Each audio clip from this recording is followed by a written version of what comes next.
हरे कृष्ण दीदी। हरे कृष्णा आप सबको। हरे कृष्णा दीदी। हरे कृष्णा। आप अपने अपने कैमरा ऑन रखो ताकि मैं आप सबको देख सकूं। हरे कृष्णा दीदी। हरे दंडवत कृष्णा प्रणाम। राधे राधे। हरे कृष्णा दीदी। हरे कृष्णा। पेपर पेन सब तैयार आपके? जी। चलिए अब शुरू करते हैं। ओम अज्ञानतिमिरान्धस्य ज्ञानाञ्जनशलाकया चक्षुरुन्मीलितं येन तस्मै श्रीगुरुवे नमः।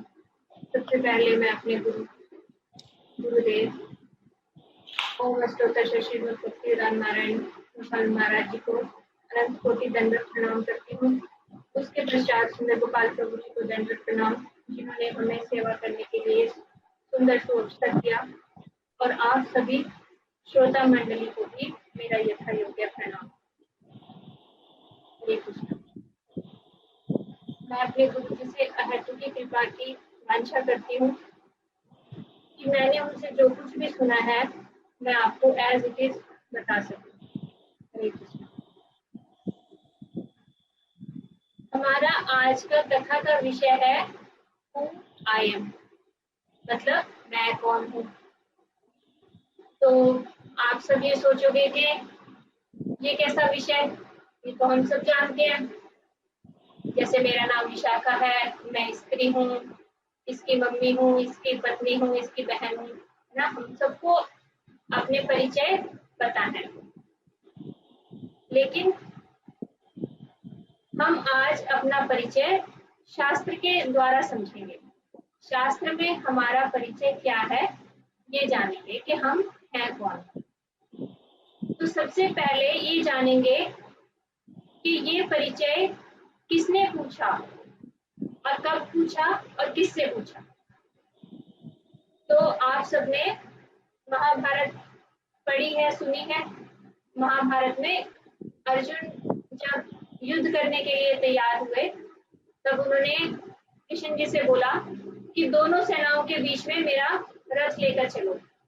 जब कृष्ण जी दोनों सेनाओं के बीच में रथ लेकर चले गए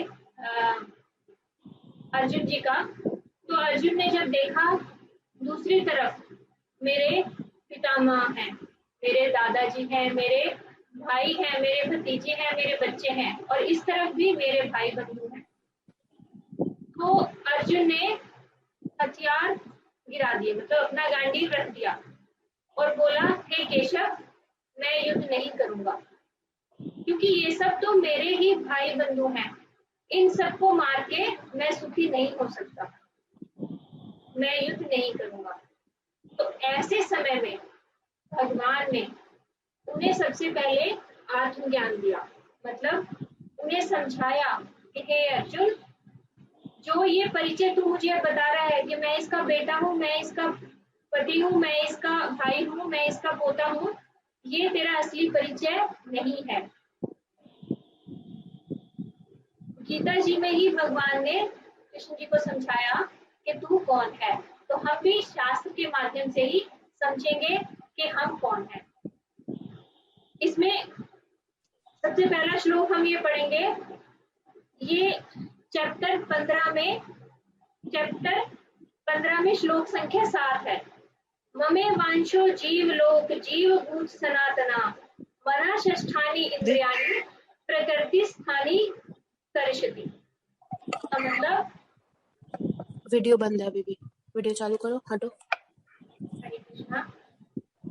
इसका मतलब कि हे केशव, ये भगवान बोल रहे हैं, भगवान कृष्ण बोल रहे हैं कि हे केशव, तुम मेरे अंश हो, तुम मेरे अंश हो और सनातन हो।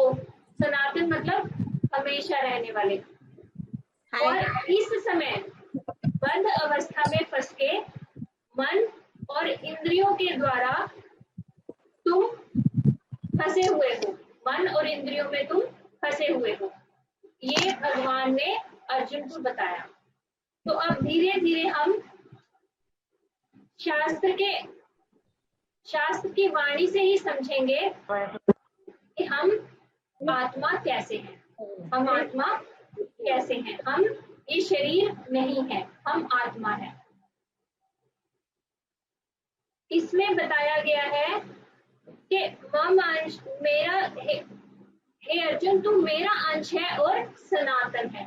सनातन मतलब हमेशा रहने वाला, हमेशा रहने वाला, जो आज भी है, कल भी है और परसों भी रहेगा, मतलब हमेशा रहेगा। तो इसे हम उदाहरण से समझें कि यदि हम अपना परिचय इस शरीर के साथ देते हैं तो शरीर हमेशा रहने वाला नहीं। आज हम स्त्री का शरीर है, कल हमारा पुरुष का भी शरीर हो सकता है, उसके बाद हमारा किसी जानवर का भी शरीर हो सकता है, किसी पक्षी का भी शरीर हो सकता है। तो हम अपने आप को क्या बोलेंगे? मैं स्त्री हूँ, आज बोल रही हूँ, कल बोलूंगी मैं पुरुष हूँ, उसके अगले जन्म में बोलूंगी मैं कुत्ता हूँ। तो ये परिचय तो हमारा सनातन नहीं रहा। और भगवान ने क्या बोला कि तुम सनातन हो। इसका मतलब शरीर का परिचय हमारा परिचय नहीं। और एक उदाहरण से समझिए, हम क्या कहते हैं? मेरा सर दर्द है, मेरे हाथ में दर्द है, मेरे गर्दन में दर्द है। कभी भी ये नहीं कहते मैं गर्दन हूँ, मैं सिर हूँ, मैं हाथ हूँ। हमेशा क्या कहते हैं? मेरा सिर, मेरा हाथ, मेरी गर्दन, यानी मैं कोई और है। पहले मैं आता है और मैं से मेरा बनता है। तो हमें सबसे पहले यही पहचानना है कि मैं कौन हूँ। यदि हम अपने आप को शरीर माने हम, तो हमें ये बोलना चाहिए मैं सिर दर्द हो रहा हूँ, मैं हाथ दर्द हो रहा हूँ, पर हम मैं नहीं बोलते। हम बोलते हैं मेरा सिर दर्द हो रहा है, मेरा हाथ, मेरा पाँव, यानी मेरा कोई और है। एक छोटी सी एक्टिविटी आप सब कीजिए। आप सब आंख बंद करके, अब मैं आपको बोलती हूँ close your eyes and touch your head. अपने सर को टच कीजिए।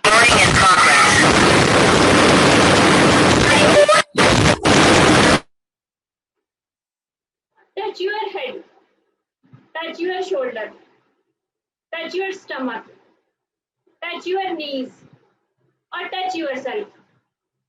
Touch yourself. सबका हाथ कहाँ गया? टच योर सेल्फ में सबका हाथ हृदय पे गया। किसी ने टच योर सेल्फ में ऐसे क्यों नहीं टच किया? टच योर सेल्फ ऐसे क्यों नहीं किया? टच योर सेल्फ ऐसे क्यों नहीं किया? टच योर सेल्फ मतलब सबका हाथ हृदय पे गया। हृदय पे ही क्यों गया? क्योंकि भगवान ने एक शास्त्रों के द्वारा ही हमें बताया है कि हृदय के अंदर आत्मा रहती है और आत्मा और परमात्मा दोनों रहते हैं हृदय के अंदर। ये हृदय जो है आत्मा का रहने का स्थान समझिए। हृदय में आत्मा रहती है। इसीलिए अगर कोई पूछे कि हम कभी बोलते हैं कि मैं आपसे ये वायदा करता हूँ, तो यहाँ रख के बोलते हैं ना। हम ऐसे किसी को कुछ गिफ्ट देना होता है तो आई लव यू बोलना होता है तो हम ऐसे बोलते हैं आई लव यू, मतलब मैं मतलब यही है। तो इससे समझ आता है कि हमारे इनर कॉन्शियस माइंड में भी पता है कि हम ये शरीर नहीं है, हम आत्मा है। आत्मा और परमात्मा दो पक्षी एक डाली पे बैठे। आत्मा फल भोगता है और परमात्मा फलों को देने वाले और उसके कर्मों को देखने वाले हैं। सिर्फ वो देख रहे हैं कि जीव क्या क्या कर्म करे जा रहा है और आत्मा वहां पर बैठ के क्या कर रहा है? फलों को चख रहा है।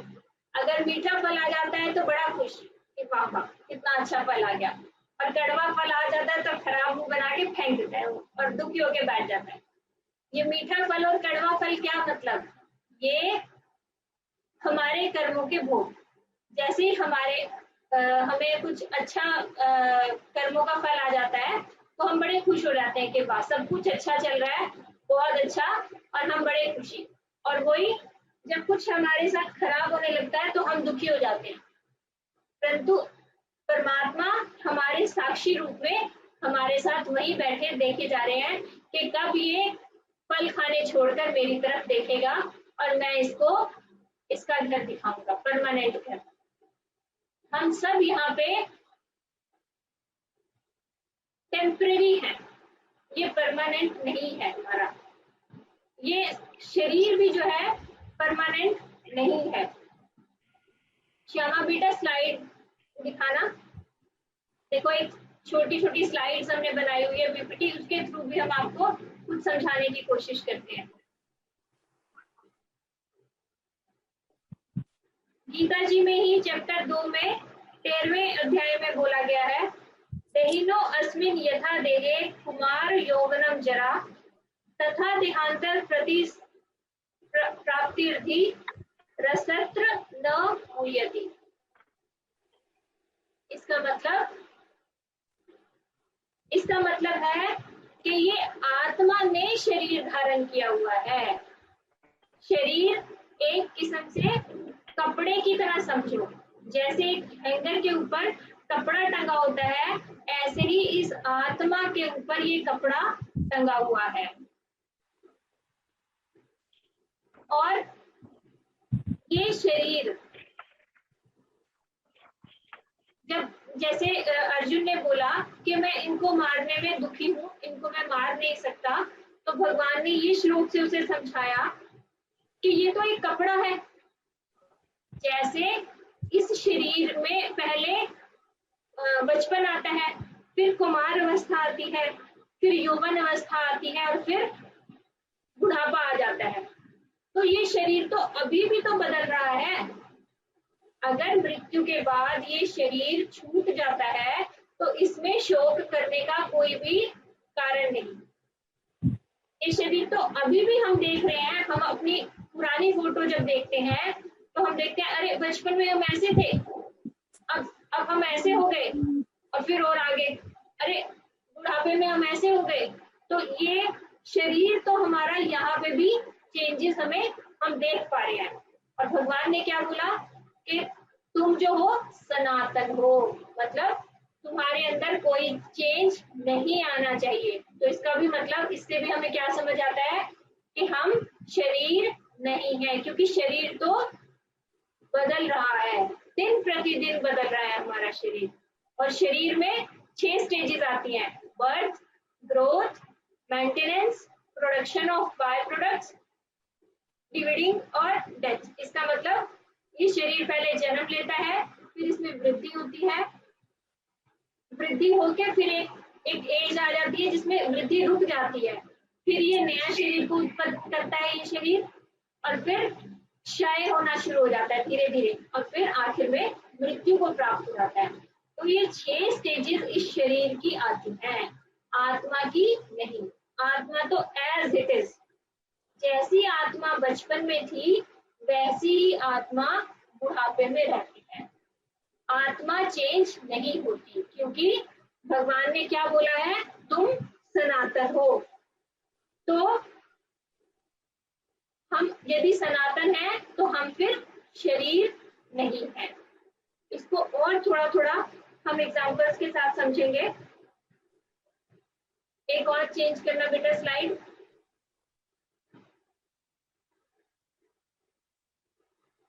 ये देखिए,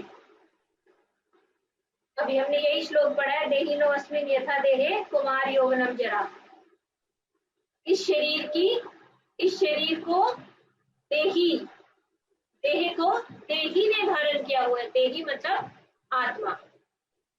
आत्मा ने ये शरीर धारण किया हुआ है। और शरीर की ये स्टेजेस होती हैं, बचपन से मृत्यु तक ये हमारा शरीर है।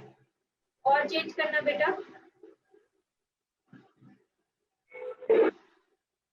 हाँ, अब हम ये समझेंगे शरीर और आत्मा।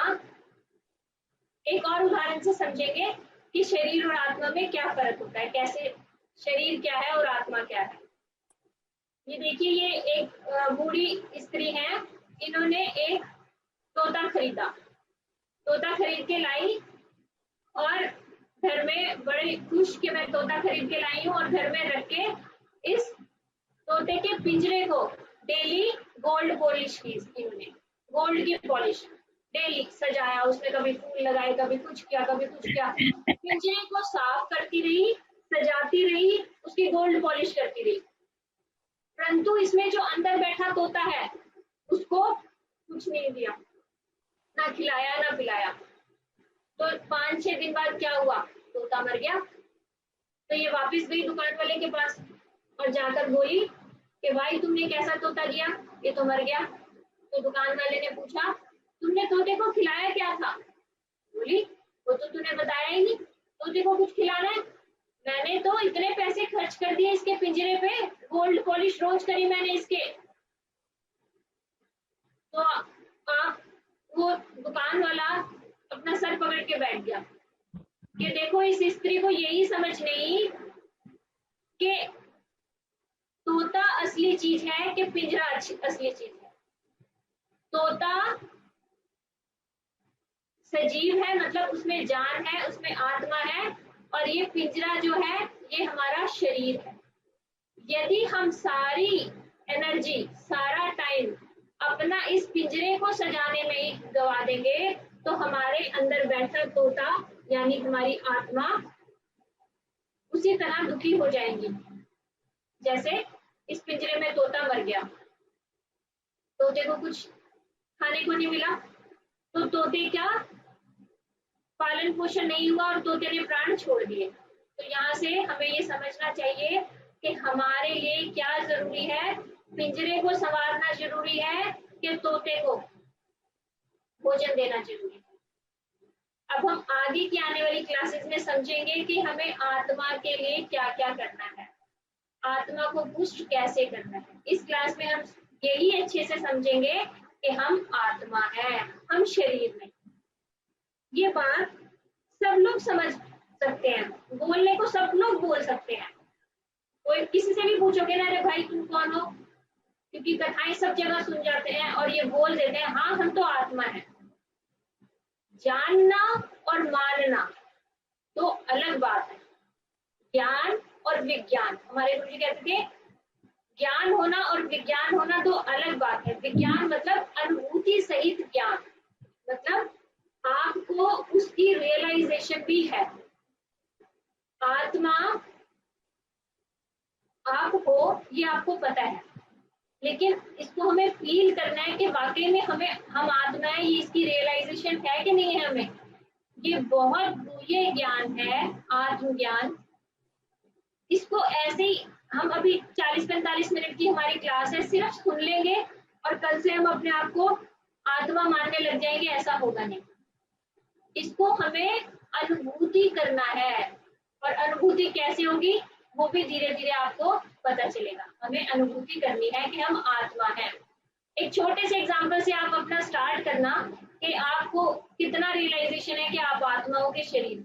आप सुबह से उठ के अपनी टाइम टेबल देखना, आपने सुबह उठे क्या किया, फिर दोपहर तक क्या किया, शाम तक रात तक क्या किया, तो फिर उसे नोट करना कि मैंने कितने कार्य तो आत्मा के लिए करे और कितने कार्य मैंने शरीर के लिए।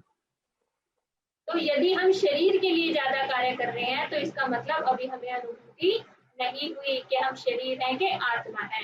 हम अपने आप को शरीर समझ के ही चले जा रहे हैं, मैं इसकी माता हूँ, मैं इसका पिता हूँ, मैं इसकी बेटी हूँ, तो इसके लिए भी मुझे कार्य करना है, इसके लिए भी करना है और इसके लिए भी करना है, और मैं एक स्त्री हूँ तो मुझे भी सुंदर बनना है, मुझे भी ये करना है। हम इसी में ही अपनी सारी एनर्जी देके खत्म कर देते हैं, परंतु हम ये नहीं है। भगवान ने हमें बताया है कि हम तो आत्मा है। आत्मा को समझने के लिए एक और टर्म अभी हमें सीखेंगे, जड़ और चेतन। बेटा स्लाइड है तो उसको निकालना। जड़ और चेतन आपने सुना होगा, अरे ये तो जड़ है और ये तो चेतन है। जड़ और चेतन में क्या फर्क है? ये शरीर जो है हमारा ये जड़ है और आत्मा हमारी चेतन है। चेतन में क्या 3 विशेषताएं होती हैं वो आप लिख लीजिए। क्रिया शक्ति, अनुभव शक्ति और इच्छा शक्ति। क्रिया शक्ति, अनुभव शक्ति और इच्छा शक्ति, ये 2 विशेषताएं चेतन में है। जड़ में ये सब नहीं होता। ये शरीर बना है जड़ तत्वों से, 5 तत्वों से बना है हमारा शरीर। पृथ्वी, अग्नि, वायु, आकाश, पृथ्वी, अग्नि, वायु, आकाश जल। और जल मैया। जल। ये 5 चीजों से ही हमारा शरीर बना है।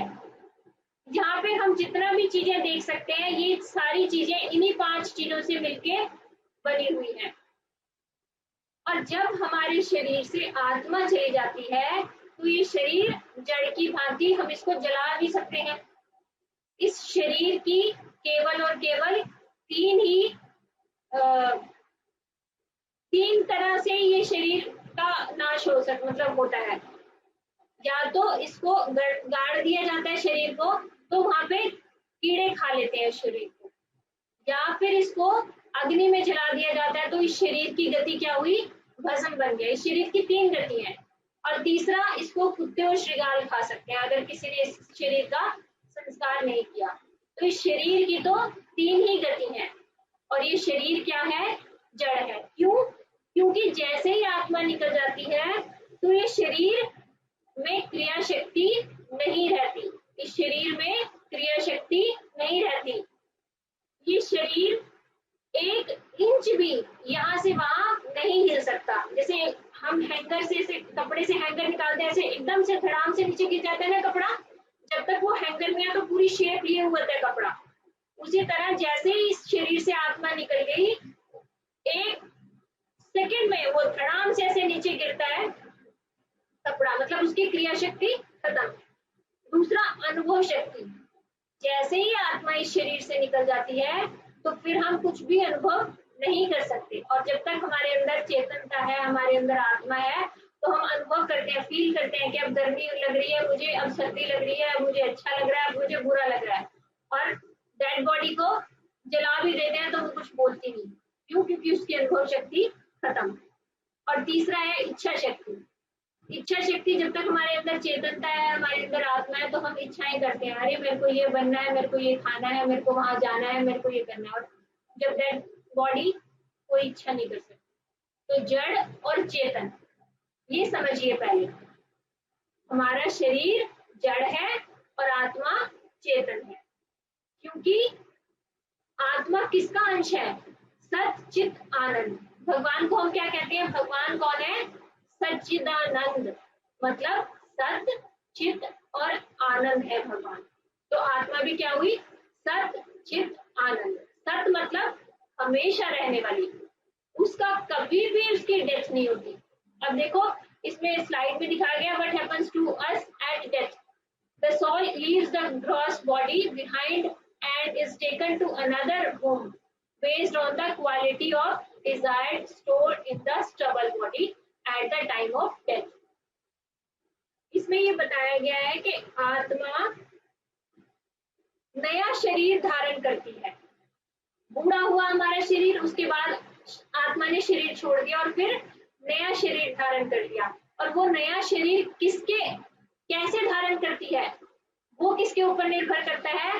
वो हमारा एक सूक्ष्म शरीर में जैसे हमने इम्प्रिंट्स हमारे छपे होंगे, जैसे हमारे संस्कार होंगे, उस हिसाब से हमें नया शरीर मिल जाता है। अब यहाँ पे एक और चीज समझो कि आत्मा के ऊपर हमने ये समझ लिया कि हम आत्मा है। हम कौन है? हम आत्मा है। और हम सच्चिद आनंद है भगवान, क्योंकि सच्चिद आनंद है और भगवान ने बोला तुम मेरे अंश हो, तो हम भी सच्चिद आनंद है, मतलब हम हमेशा रहने वाले हैं। सत मतलब सनातन, मतलब हमेशा रहने वाले। दूसरा, चिद मतलब ज्ञान, हम ज्ञानवान हैं। आप अपने आप से देखिए कि प्रत्येक व्यक्ति जो इस संसार में कुछ ना कुछ जानने की ख्वाहिश में रहता है हमेशा। वो अलग हो सकते हैं सबके, कि कोई स्पोर्ट्स में सीखना चाहता है, कोई म्यूजिक में सीखना चाहता है, कोई कुकिंग में सीखना चाहता है, लेकिन हम सब कुछ ना कुछ सीखना चाहते हैं। क्यों? क्योंकि हम बने ही इसके लिए हैं कि हमें ज्ञान है, हम ज्ञानवान हैं। तो हम ज्ञान को ही ढूंढ रहे हैं बाहर। सच्चित और आनंद, और आनंद मतलब प्रेम, आनंद मतलब खुशी। तो आप यहाँ से ये समझ सकते हो कि हमारा स्वरूप जो है वो प्रेम से बना है, हमारे स्वरूप के अंदर प्रेम है, क्योंकि हम जन्म से ही प्रेम करना सीखे हुए होते हैं। कोई छोटा सा बच्चे को कोई सिखाता है कि ये तेरी माँ है, इसको प्रेम कर, वो छोटा बच्चा अपनी माँ को देखते कितना खुश हो जाता है, एक्सप्रेस करता है अपना फीलिंग्स और खुशी खुशी होके अपनी माँ से प्यार करता है, उसको हक करता है ना। तो इसका मतलब हमारे अंदर स्वरूप में ही प्रेम है, बस हम अभी उसको संसार में ढूंढ रहे हैं और संसार में ढूंढने से हमारे प्रॉब्लम्स आ जाती हैं। और वही प्रेम जब हम ठाकुर जी में ढूंढेंगे तो हम परमानंद हो जाएंगे।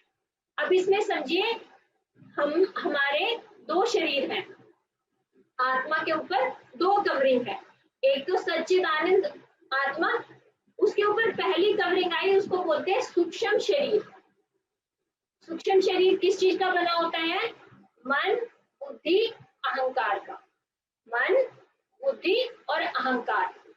मन मतलब जो संकल्प और विकल्प करता है कि आज मैंने ये करना है, आज मैंने वो करना है। हाँ, यही बोलिए बेटा। तो आत्मा के ऊपर दो कवरिंग है, आज जिसे भी अच्छे से नोट डाउन कर लो। एक है सूक्ष्म शरीर और दूसरा है स्थूल शरीर। स्थूल शरीर ये जो हमें दिखाई दे रहा है, ये पंचभूत तत्वों से बना है, अर्थ, वाटर, फायर, एयर और इधर अभी हमने पढ़ा ये आकाश, वायु, जल, पृथ्वी और आकाश, वायु, जल, पृथ्वी और अग्नि, इन पांच चीजों से ये स्थूल शरीर बना है। स्थूल शरीर मतलब ग्रॉस बॉडी, मतलब जो हमें दिखाई दे रही है। और इसके अंदर एक हमारा सूक्ष्म शरीर है, वो किस चीज से बना है? मन, बुद्धि और अहंकार से। और इसके अंदर छुपी हुई हमारी आत्मा, जिसको हम कहते हैं स्पिरिचुअल बॉडी या सोल। और ये किससे बनी है? सत, चित और आनंद से। सत मतलब इटर्नल, मतलब हमेशा रहने वाला, चित मतलब नॉलेज और आनंद मतलब ब्लिस। तो हम आत्मा है और आत्मा के ऊपर अब दो कवरिंग हो गई है, तो अब हमें आत्मा हमारी जो है दब गई है, जैसे सो गई है, तो आत्मा की आवाज आनी ही हमें बंद हो गई है। अभी हम कौन हमें चला रहा है? हमें हमारा मन चला रहा है। हम कहते भी है ना, मेरे मन की आवाज है ये, तो कि मेरा मन बता रहा है ये सब ठीक है। तो हम मन तक तो पहुंच सकते हैं, मन तक तो हम सोच सकते हैं कि हाँ मन कह रहा है ये, परंतु आत्मा कह रही है ये हम अभी नहीं सोच पा रहे। क्यों? क्योंकि हमने वो स्त्री की तरह इस पिंजरे को ही सजाने में पूरा हमने टाइम खो दिया है, आत्मा को हमने भोजन कुछ दिया ही नहीं। तो हम अभी कैसे हो गए हैं? जैसे याददाश्त भूला हुआ प्राणी, जिसकी याददाश्त भूल जाए तो वो क्या बोलेगा? उससे पूछो तुम कौन? पता नहीं। नाम क्या? पता नहीं। कहाँ रहता है? पता नहीं। तो उसे डॉक्टर क्या बोलेगा कि भैया इसको वहां लेके जाओ जहाँ पे ये रहता था, उन्हीं कंडीशंस में रखो इसको। वो बच्चे जो इसके थे वो बच्चों के आसपास रखो, इसको पुरानी फोटोज दिखाओ, पुरानी जगह जहाँ जहाँ घूमने जाते थे वो वहां लेके जाओ, जो जो ये खाता था इसको वो खिलाओ, तो इसकी याददाश्त वापस आने की उम्मीद है। तो हमें भी, हमारी आत्मा क्या है? चेतन है। जितना ही हम चिन्मय चीजों का संग करेंगे, उतना हमारी आत्मा की आवाज हमें सुनने लगेगी, हमें आत्मा की रियलाइजेशन होने लगेगी। अचिन्मय चीजें क्या है? भगवत संबंधी सारी क्रियाएं चिन्मय होती है, जैसे भगवान का नाम। भगवान का नाम यदि हम करेंगे तो हमारी चिन्मयता बढ़ने लगेगी, हमें आत्मा की अनुभूति होने लगेगी। दूसरा है भगवान की कथाएं। भगवान की कथाएं जब हम सुनने लगेंगे तो हमें अपनी आत्मा की चिन्मयता फील होने लगेगी। और तीसरा है साधु संग। साधु वैष्णव कौन होते हैं? जिनके हृदय में सदा भगवान रहते हैं। गोविंद कहे मम वैष्णव प्राण। भगवान जो है वैष्णवों के हृदय में रहते हैं। तो जब हम उनका संग करेंगे, उनसे हरि कथा सुनेंगे, उनकी कुछ सेवा करेंगे, तो हमारी चिन्मयता वापस आने लगेगी। तो इस तरह से हमने ये समझा कि हम आत्मा है और उसके ऊपर एक सूक्ष्म शरीर है और उसके ऊपर एक स्थूल शरीर है। जब हमारी मृत्यु आती है तो हमारा स्थूल शरीर यही रह जाता है। स्थूल शरीर को हम जला देते हैं, गाड़ देते हैं या फेंक देते हैं, जो भी उसका करते हैं वो हो जाता है और स्थूल शरीर खत्म हो जाता है। परंतु हमारा सूक्ष्म शरीर दूसरे शरीर में ट्रांसफर होता है। तो हमारे सूक्ष्म शरीर में जैसे जैसे संस्कार पड़े होते हैं, यदि हम इस जन्म में बहुत अधिक सोना पसंद करते हैं और सारा दिन सोते ही रहते हैं, तो हमारे सूक्ष्म शरीर में क्या इम्प्रिंट्स पड़ गए कि बस सोना है, आराम करना है। तो अगला जन्म हमें क्या मिलेगा? पोलर बियर का मिल जाएगा जो 6 महीने सोता है, या अजगर का मिल जाएगा जो पड़ा ही रहता है ना, कई कई महीनों में एक बार खाना खाता है फिर पड़ जाता है। तो हम अगले जन्म में कौन सा शरीर धारण करेंगे, वो हमारे इस शरीर की क्रियाएं निर्धारित करती है। नेक्स्ट स्लाइड करना बेटा। और इसमें श्लोकास हैं। और हाँ, आत्मा का स्वरूप कितना है, आत्मा का साइज कितना है। हमारा जो बाल है, बाल की जो आगे की टिप है उसको 100 भागों में काट दो, टिप को 100 पार्ट्स में कर दो और उसके एक पार्ट को भी 100 पार्ट्स में कर दो, यानी 10,000 बार एक बाल को अगर मतलब टिप को 10,000वां हिस्सा करो तो वो साइज है आत्मा का। आत्मा का साइज क्या है? बाल के अग्रभाग के 10,000वां भाग। तो हम सोच सकते हैं आत्मा की शक्ति, और वो इतनी सूक्ष्म आत्मा हमारे शरीर में, जैसे पूरे शरीर में वो गति प्रदान करके रखती है। ऐसा नहीं है कि आत्मा यही है तो बस यही हार्ट ही पंप कर रहा है, पैर नहीं चल रहे, हाथ नहीं चल रहे, नहीं, हाथ, पांव, सिर, हमारे बालों में भी मतलब फटते तो फील होता है ना। तो सबके अंदर जो है चिन्मयता, चेतनता, जो जिसने ला रखी है चेतनता, वो आत्मा के कारण, इतनी सूक्ष्म आत्मा। नेक्स्ट स्लाइड बेटा। और अब हम एक और छोटी सी कथा से समझने का प्रयास करेंगे कि हम आत्मा है, शरीर नहीं। हमारे गुरुजी बताते थे, शरीर के लिए हमारे गुरुजी एक शब्द यूज करते थे, ये शरीर तो टट्टी, पेशाब, खून, पीप और हाड़ मांस का थैला है। इस शरीर में क्या है? हाड़, मांस, टट्टी, पेशाब, खून और पीप।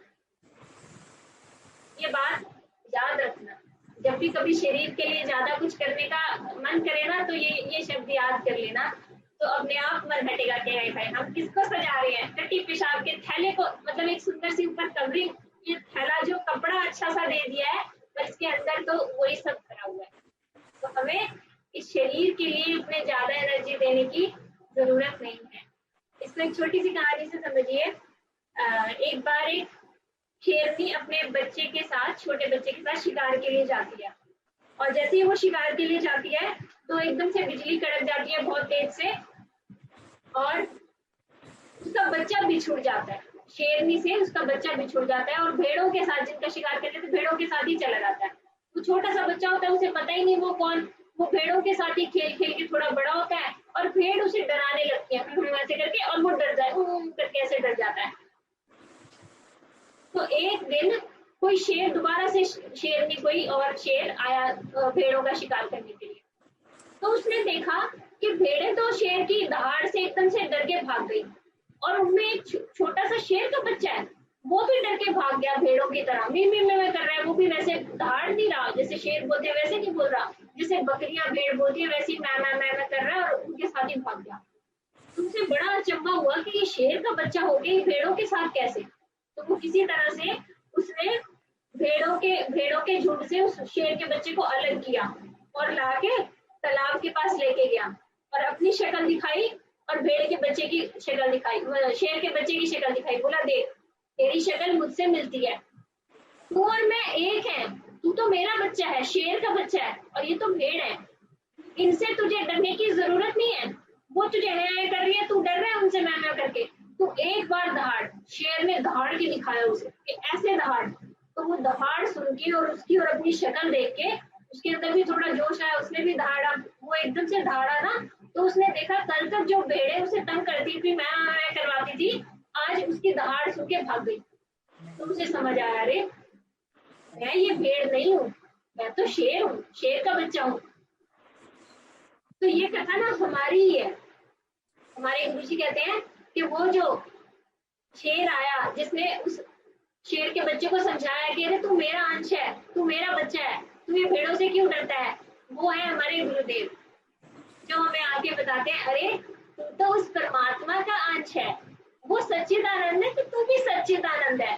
तू क्यों ये अपने जीवन की छोटी छोटी परेशानियां, भेड़ रूपी परेशानी से, भेड़ तंग करती थी ना उस बच्चे को, जो कि शेर का बच्चा होता हुआ भी भेड़ों से दुखी था, इसी तरह हम सच्चिदानंद होते हुए भी छोटी छोटी चीजों से कैसे परेशान है कि अरे मेरे एग्जाम में नंबर अच्छे नहीं आए तो मेरा जीवन बेकार, सुसाइड कर लूंगा, जीने का मतलब ही नहीं, शादी अच्छी नहीं हुई, शादी नहीं हुई तो सुसाइड कर लूंगा, जीने का मकसद ही नहीं, बच्चे नहीं हुए तो बेकार जीवन, जीवन ही बेकार, नौकरी में प्रमोशन नहीं हुई तो बेकार जीवन, अरे जीना ही नहीं, नौकरी में प्रमोशन नहीं हो रही ये भी कोई जीवन है। तो हम अपने जीवन की छोटी छोटी वो परेशानियों से ऐसे बिलबिला रहे हैं, हम समझ ही नहीं रहे हैं कि ये नौकरी कौन कर रहा है, ये शरीर कर रहा है, ये आत्मा नहीं कर रही, ये शरीर की परेशानी है। ये शादी किसकी होनी है, शरीर की होनी है, आत्मा की नहीं होनी। तो हम शरीर है ही नहीं, तो हम इन छोटी छोटी सी चीजों में उलझे पड़े हैं और इन्हीं को सुलझाने में अपना जीवन सारा व्यर्थ कर दिया हमने, और हम ये पहचान ही नहीं पाए अपने आप को कि अरे मैं तो भगवान का अंश हूँ, परमात्मा का अंश हूँ, सच्चिदानंद हूँ, मैं कभी मरने वाला नहीं। हम इस भय से सारा जीवन अपना भय भय से जीते हैं कि अरे कुछ हो गया तो, मुझे शुगर बढ़ गई तो मेरी क्या होगा, बाहर गया तो एक्सीडेंट हो गया तो क्या होगा, मेरे बच्चों का क्या होगा, इतनी बड़ी बड़ी इंश्योरेंस करवा के रखते हैं, मैं मर गया तो क्या होगा। अरे तू कब से मरने वाला हो गया, तो आत्मा है और भगवान है ना सबके रक्षक, सब कुछ अपने ऊपर क्यों लेके चल रहा है, अपना जीवन क्यों बर्बाद कर रहा है। ऐसा भी नहीं समझना कि हम लोग ये समझा रहे हैं कि सब कुछ छोड़ छाड़ के वृंदावन बैठ जाओ और आत्मा बन जाओ, ऐसा नहीं है। घर में रहते हुए भी ज्यादा टाइम हमें आत्मा के लिए देना है, आत्मा को उन्नत करने के लिए देना है। भगवान के हम अंश है ना, तो जैसे हमारे पिता हैं, तो पिता की सेवा करना हमारा कर्तव्य है ना। कोई कहता नहीं अरे ये तो मेरा पिता है, तेरे को करना ही पड़ेगा इसकी सेवा, हमारा खुद से होता है कि नहीं इन्होंने मुझे जन्म दिया है तो मेरा कर्तव्य है इनकी सेवा करना, तो मैं इनकी सेवा करूंगा। तो उसी तरह हमारा कर्तव्य है अपने पिता की सेवा करना, और हमारे पिता कौन है, परमात्मा। हम आत्मा है, तो आज हमें क्या समझ आया, हमारे पिता है परमात्मा। तो परमात्मा की सेवा करना किसका धर्म हुआ, आत्मा का ही हुआ ना, हम उनके अंश हैं, हमें तो उनकी सेवा करेंगे। और उनकी सेवा कैसे की जा सकती है, अभी तो हमें परमात्मा दिख नहीं रहे कि बिठा ले उन्हें और पाँव दबाने लग जाए और परमात्मा जी आपको पंखा दिला देते हैं, आपको खाना खिला देते हैं, ऐसा नहीं ना। तो अभी सबसे पहले हम शुरू किससे करेंगे, उनके नाम से, कि भगवान ने क्या बोला है, नाम और नामी में कोई भेद नहीं है, मैं और मेरा नाम एक ही जानो। तो यदि हम भगवान का नाम पुकारते हैं, कौन सा नाम, सभी नाम नहीं, स्पेशल नाम जो भगवान ने हरे कृष्णा महामंत्र दिया है कलयुग के लिए, इसको बोला है कलयुग का महामंत्र। इसको हाथ उठा के एक बार सब लोग बोलो, हरे कृष्ण कृष्ण कृष्ण हरे हरे, हरे राम राम राम हरे हरे। इस तरह से जब हम उन्हें पुकारेंगे, परमात्मा को माला लेकर जब हम बैठेंगे, किसी में भी यही जब करेंगे, हरे कृष्ण कृष्ण कृष्ण हरे हरे, हरे राम राम राम हरे हरे, तो हमारे परमात्मा हमारे पिता की सेवा होगी। वो खुश होंगे कि अरे मेरा कोई बच्चा आज मुझे याद कर रहा है, इतने जन्म हो गए इसे मुझसे बिछड़े हुए, कभी इसने मुझे पुकारा नहीं, आज तो ये मुझे पुकार रहा है। तो परमात्मा हमारे सामने आके ऐसे बैठ जाएंगे।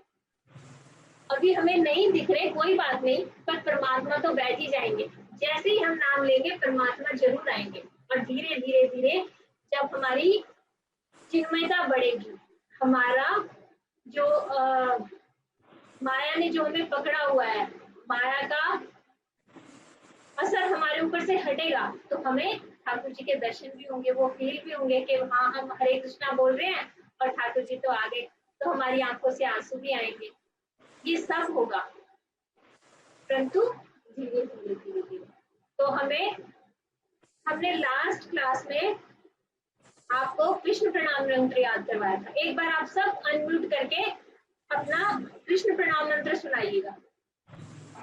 हे कृष्ण करुणा सिंधु दीनबंधु जगतपते गोपेश गोपिका कांतो श्री राधा कांतो नमस्ते। बहुत हरी बोल। आप सबको याद हो गया, आप सब पंडित जी बन के एक ही हफ्ते में इतना अच्छा आपने याद कर लिया।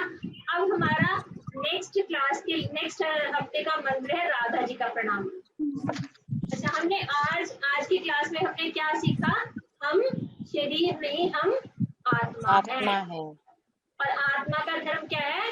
भगवान से प्रेम करना, भगवान की सेवा करना। एक लाइन लिख लो ये, जीवे स्वरूप है नित्य कृष्ण दास। जीवे स्वरूप है नित्य कृष्ण दास, मतलब जीव का स्वरूप है भगवान का दास होना। दास होना मतलब ये नहीं कि बस सिर्फ नौकर, प्रेम करना, भगवान से प्रेम करना। जीव कौन है? जो भगवान से प्रेम करता है, भगवान का अंश है, ये बात। और राधा जी का प्रणाम मंत्र बोल के एक छोटी सी एक्टिविटी आपके लिए हम देंगे और उसके बाद हम इस कथा को विश्राम देंगे। राधा जी का प्रणाम मंत्र है, तप्त कांचन गौरांगी राधे वृंदावनेश्वरी वृषभानु सुते देवी प्रणमामि हरिप्रिय। एक बार पीछे पीछे बोलिए, तप्त कांचन गौरांगी वृंदावनेश्वरी राधे वृंदावनेश्वरी राधे वृंदावनेश्वरी वृषभानु सुते देवी वृषभानु सुते देवी प्रणमामि हरिप्रिय। हरिप्रिय। प्रणमामि इसका हरिप्रिय। मतलब तप्त कांचन गौरांगी मतलब राधा जी का जो अंग कांति है वो गौर वर्ण है, गौरी है, और उसमें भी जैसे तपे हुए सोने का जो रंग हो जाता है ना, लालिमा लिया हुआ, वो उसमें गोरे रंग में मिला दो तो क्या रंग बनेगा। ऐसा हमारे राधा रानी का रंग है, सुंदर रंग। तप्त कांचन गौरांगी राधे वृंदावनेश्वरी, और वो वृंदावन की अधीश्वरी है, वृंदावनेश्वरी।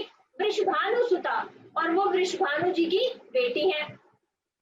प्रणमामि हरिप्रिया, और वो हरि की प्रिया है। ऐसी राधा जी को मैं प्रणाम करता हूँ। तो जब हम किसी को जान पहचान करते हैं तो अगर हम उसके किसी संबंध के साथ उसे बताएं ना, अरे तो उसकी बेटी है ना, तो उसको लगेगा अरे ये तो मेरे पिताजी को भी जानती है, तो हमसे जल्दी उसका मतलब एकदम से ओपन अप हो जाएगी कि हाँ ये मतलब ठीक है, कोई ऐसा खराब आदमी नहीं है, ये तो मेरे पिताजी को भी जानते। तो हम राधा जी को क्या कह रहे हैं? वृषभानु सुता, आप वृषभानु जी की बेटी। और फिर हम क्या कहते हैं? अरे तो अच्छा उसकी बेटी और उसकी पत्नी भी है ना, तो वो और समझेगा अरे मतलब मेरे ससुराल वालों को भी ये जानता है, मेरे मायके वालों को भी ये जानता है, तो फिर वो और प्रसन्न हो जाएंगे, हाँ बाकी में अच्छा है, ठीक है, ये जानने वाला आदमी है कोई। तो हम फिर राधा जी को क्या कह रहे हैं? और आप हरि की तो प्रिया हो। तो फिर राधा जी हमारा प्रणाम मंत्र बहुत ही प्रसन्न होके हमसे देखेंगे, अरे ये कौन आया जो मेरे ससुराल को भी जानता है और जो मेरे मायके को भी जानता है। तो ऐसा राधा जी का प्रणाम मंत्र अब हमें याद करना है इस हफ्ते, कि हम आपको ग्रुप में दे देंगे। और एक छोटी सी एक्टिविटी, उसका आंसर आप ग्रुप में बताइए, जिससे हमें समझ आएगा आप कितने ध्यान से कथा सुन रहे हो। देखो, एक बार मैं और आप, हम दोनों गए बॉम्बे किसी काम से, और वहां जाके हमने अपना काम किया 1-2 दिन में, और हम वापस अपना शहर दिल्ली आने लगे। तो जब हम वहां पे स्टेशन पहुंचे तो हमें पता चला कि हमारी ट्रेन जो है ना 12 घंटे लेट है। तो हम 12 घंटे स्टेशन पे तो रह नहीं सकते, हमने सोचा चलो एक नाइट स्टे हम जो है होटल में कर लेते हैं।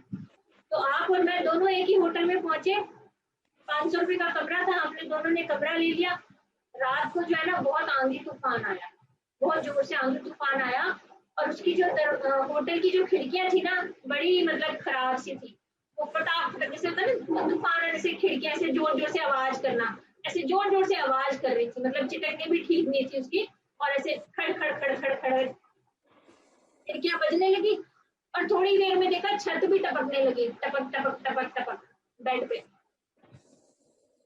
तो आपने क्या किया कि अरे ये तो सोना मुश्किल हो जाएगा। आप फटाफट नीचे गए, नीचे से एक बोला कि बढ़ई को बुला, बढ़ई बुलवाया, उसकी चिटकनी ठीक करवाई, 100 रुपए ले लिए उसने आपसे चिटकने ठीक करने के, और जहाँ से पानी टपक रहा था वहां पे थोड़ा सा प्लास्टर करवाया, 300-400 रुपए उसने ले लिए, तो 500 रुपए आपने वहां पे खर्च कर दिए, और 2-3 घंटे आपके खर्च हो गए, क्योंकि बड़ा ही ढूंढना पड़ा, मिस्त्री ढूंढना पड़ा, तो 2-3 घंटे खर्च हुए और 500 रुपए खर्च हुए, और उसके बाद आप आराम से चैन की नींद सोए। और मैंने क्या किया, अपना गद्दा उठाया और एक ऐसे कोने में कर लिया जहाँ पे पानी नहीं टपक रहा, वहां पे लेटी और अपने कान में ईयर प्लग्स लगा लिए, नहीं तो कॉटन मिली कॉटन लगा ली, जिससे वो खिड़कियों की आवाजें मुझे ना सुनी। और मैंने अपना टाइम काट लिया, मैं भी रात को सोई, और मैंने सिर्फ सुबह 500 रुपए दिए, और आपके 500 तो कमरा ठीक करने में लग गए थे, और 500 किराया, आपने 1000 रुपए दिए, और आपने 4-5 घंटे उसका कमरा भी ठीक करवाया। तो आपने ये बताना है कि हम दोनों में से बुद्धिमान कौन, आप बुद्धिमान कि मैं बुद्धिमान, इसका आंसर ग्रुप पे देना, और क्यों ये भी बताना कि आप बुद्धिमान हो तो क्यों बुद्धिमान हो, और मैं बुद्धिमान हूं तो मैं क्यों। ठीक है, आज हम अपनी कथा को यही विराम देते हैं। इसमें बहुत सारे श्लोकास हैं गीता जी के पहला अध्याय और दूसरा अध्याय में भगवान ने आत्म तत्व के बारे में बताया है। अर्जुन को बताया कि अरे तुम ये जो इनका पिता और बेटा समझ के जो तू दुखी हो रहा है, ये दुखी होने की बात है ही नहीं, तू तो ये शरीर है ही नहीं, इस जन्म में ये तेरे पिता है, अगले जन्म में कोई और पिता होगा, और तू तो आत्मा है, आत्मा ना कभी मरती है ना कभी किसी को मारती है, तो तू इनके लिए शोक मत कर कि ये मर जाएंगे, ये तो आत्मा है, इनका शरीर मरेगा, आत्मा नहीं मरेगी। तो इस तरह से बहुत सारे वो है, एक है आप सबने सुना होगा, नैनम छिदंती शस्त्राणी नैनम दलती पावका न चैनम क्लेदयंती आपको न शोषयति मारुतः, मतलब आत्मा को ना तो कोई मार सकता है, ना जला सकता है, ना सुखा सकता है ना, ये वाला। और फिर वांछासी जीर्णानि यथा विहाय नानानि गृह्यति तथा शरीरानि विहाय जीर्णान्यानि संयति नवानि देती। इसका मतलब ये शरीर तो जो है एक कपड़े की तरह है, जैसे यदि हमारा कपड़ा फट जाता है तो हम उसको फेंकने के लिए खुश होते हैं कि दुखी होते हैं, हमें नया कपड़ा मिल रहा होता है ना, उसको फेंक देते हैं, नया पहन लेते हैं। उस पुराने कपड़े को फेंकने में कौन रोएगा, आप बताओ जरा, अनम्यूट करके बताओ। तो 2 जने रोएंगे पुराना कपड़ा फेंकते हुए, कौन कौन रोएगा, अनम्यूट करके बताओ फटाफट से। भैया जिसके पास कपड़े होंगे ही नहीं, इसके पास कपड़े होंगे नहीं, अच्छा, और कौन भैया रोएगा, तो जिसको भैया कपड़े तो बहुत ज्यादा पसंद कंजूस होंगे, होगा, है जिसको कपड़े बहुत पसंद होंगे, बहुत ज्यादा प्रिय होंगे, नहीं, और बताओ, और कौन भैया तो रोएगा। बहुत ज्यादा कंजूस होगा। नहीं, कपड़े पुराने कपड़े फेंकने में 2 जने रोएंगे, एक तो बच्चा और एक पागल। बच्चा को ये पता ही नहीं है कि मुझे नए कपड़े मिलने वाले हैं, मैं नया पहनूंगा, ये पुराना चला भी गया तो क्या है, वो रोएगा, नहीं फटा हुआ फिर भी मैं पहनूंगा, मेरा प्यारा कपड़ा है। और दूसरा कौन रोएगा, जिसकी बुद्धि ही नहीं है, जिसको ये समझ ही नहीं है कि पुराना कपड़ा फटा हुआ कपड़ा कैसा है, उसे लगेगा नहीं मेरा है, मैं यही पहनूंगा। उसको ये आप लाख समझाओ, नहीं इससे सुंदर है, ये नया है, ये महंगा है उससे कपड़ा, उसे समझ नहीं, वो रोएगा। तो पागल रोएगा और बूढ़ा बच्चा रोएगा। तो हमारा ये शरीर भी एक किस्म से कपड़ा है, तो इसके लिए क्या हमें रोना चाहिए। अगर हम रोए इस शरीर के बदलने पे, नया शरीर मिलने पे, तो समझ लेना हम पागल हैं, या फिर हम वो अबोध बालक हैं जिसको यही वेद नहीं पता कि नया कपड़ा मिलने वाला है, शरीर नया शरीर मिलता है ना, ये शरीर की मृत्यु होती है तो हमें नया शरीर मिलता है। तो भगवान ने कहा कि तेरा पितामह जो है, इनका शरीर अब बूढ़ा हो चुका है, इनको नया शरीर मिलेगा, इसके लिए तू रो क्यों रहा है, इसका बूढ़ा शरीर हो गया, नया शरीर मिलेगा, इसके लिए क्यों रो रहा है, इसके लिए शोक क्यों करना। तो भगवान ने दूसरे अध्याय में हमें आत्म तत्व समझाया है, आप सब भी पढ़ना। आज हमने क्या सीखा कि हम कौन है, हम शरीर नहीं, हम आत्मा है, और इसको अनुभूति करने की कोशिश करना। जो भी क्रिया करो ना, उससे पहले एक बार देखना कि ये क्रिया मैं आत्मा के लिए कर रही हूँ कि शरीर के लिए कर रही हूँ। फिर देखना हम कितना टाइम अपने शरीर के लिए दे रहे हैं और कितना टाइम आत्मा के लिए। बोलने के लिए नहीं बोलना। हमारे गुरुजी कहते थे कि सुनना कैसे है, अगर मैं आपसे कहूँ सुनो एक गिलास पानी लाना, तो आप बैठे हो, मैं कहूंगी अरे मैंने तुझे बोला नहीं, क्या तुझे सुना नहीं? तो आप बोलोगे सुना तो, तूने क्या बोला? सुनो, एक गिलास पानी लाना, तो मैंने सुन लिया। तो मैं क्या कहूंगी, ये सुनना सुनना नहीं। सुनना कब होगा? जब आप उठोगे और मेरे लिए एक गिलास पानी का ला दोगे, तो हुआ सुनना। और जब तुम कहोगे कि नहीं नहीं तुमने तो सुनना बोला, मैंने सुन लिया, तो हमें भी गीता जी ऐसे नहीं सुनी। जो भी सुना है उसको आचरण में लाना है, तब तो हमारा गीता सुनना होगा। नहीं तो ऐसे ही कि सुन लिया बस बात खत्म नहीं, इसको हमें ध्यान से सुनना है। हमारे इस संडे को हम लोग ग्रुप चैंटिंग करेंगे। हमारी पुष्पा दीदी हैं, वो ये क्लास कंडक्ट करती हैं। देखो भागवत गीता श्रवण भी कैसे होना चाहिए, सामने गुरु जी के बैठ के होना चाहिए, है ना, मंदिर में, मठ में, पवित्र जगह। परंतु कोरोना टाइम चल रहा है, हम लोग जा पा नहीं रहे, तो हमने ऑनलाइन प्रीचिंग शुरू कर दी है ना, हम ऑनलाइन पे ही कथा सुन रहे हैं। तो चैंटिंग भी अब हम ऑनलाइन करेंगे, मतलब एक साथ बैठ के अपना माइक ऑन करके, अपना कैमरा ऑन करके, जिससे हमें पता चले हाँ कितने लोग बैठ के चैंटिंग कर रहे हैं। तो संडे को 4:30 से 5:30 आप सब लोग आना चैंटिंग क्लास में, और फिर आप देखना आपको बहुत आनंद आएगा। एक बार करके देखना, फिर आपको आनंद आए तो आप रोज आना उस क्लास में। तो हमें अब ये समझ आ गया है कि हम आत्मा है। आज की क्लास से हमने समझ लिया, तो आत्मा का कर्म क्या है, आत्मा का धर्म क्या है, ये भी तो समझना पड़ेगा ना। हम आत्मा है समझ गया, पर हम करें क्या? करना क्या है? नाम सेवा से स्टार्ट करना है, भगवान के नाम की सेवा करनी है, मतलब हमें चैंटिंग करनी है। तो संडे को 4:30 से 5:30 आप सब चैंटिंग क्लास में आना। और अगले हफ्ते के लिए आपको राधा जी का प्रणाम मंत्र याद रखना है, और ग्रुप पे बताना है कि समझदार आप के मैं। हरे कृष्ण। पांचा कल्प करो बेचे कृपा से मिल रहे उसे पति का नाम पालने क्यों वैष्णव नमः। हरे कृष्णा हरे कृष्ण कृष्ण हरे कृष्ण हरे हरे हरे राम राम राम हरे हरे हरे हरे। दीदी 4:30 से 5:30 इवनिंग में कि सुबह? मॉर्निंग में, क्योंकि ब्रह्म मुहूर्त बेस्ट होता है उसके लिए ना। अगर हम मेहनत कर ही रहे हैं, भगवान को पुकार ही रहे हैं, तो ऐसे समय पुकारे ना जब ठाकुर जी भी प्रसन्न हो। उस समय ब्रह्म मुहूर्त में ना भगवान बहुत प्रसन्न होते हैं। क्यों प्रसन्न होते हैं? क्योंकि वो राधा जी के साथ होते हैं। तो राधा जी के साथ वो प्रसन्न हुए होते हैं, तो हम जब उस समय उन्हें पुकारेंगे ना, तो वो बड़े खुशी खुशी जो भी मांगेंगे हमें दे देंगे। हमने किसी से कुछ मांगना होता है तो मूड देख के मांगते हैं ना कि नहीं नहीं अब मत बोलना, गुस्से में है, हम चुप हो जाते हैं और देखते नहीं नहीं बड़ा खुश है इस टाइम मांग लो। तो ब्रह्म मुहूर्त में जब हम ठाकुर जी को पुकारेंगे तो हमारे ऊपर कृपा जल्दी होगी, इसलिए वो बेस्ट टाइम होता है। एक बार करके देखना कि धीरे धीरे इवनिंग में भी होगा। दीदी दोनों टाइम ऑर्गेनाइज करेंगी कि संडे को आप सब लोग मॉर्निंग में आना 4:30 से 5:30। हरे कृष्ण। हरे कृष्ण हरे कृष्ण। हरे कृष्णा दीदी, दंडवत प्रणाम। हरे कृष्णा दीदी, राधे राधे। राधे राधे। हरे कृष्णा दीदी, दंडवत प्रणाम। कृष्णा राधे हरे राधे। कृष्णा मैया, दंडवत प्रणाम। हरे कृष्णा दीदी दंडवत प्रणाम। हरे कृष्णा मैया, दंडवत प्रणाम। हरे कृष्णा दीदी जी, वेरी नाइस सेशन, हरि बोल। हरे कृष्णा दीदी। हरे कृष्णा दीदी।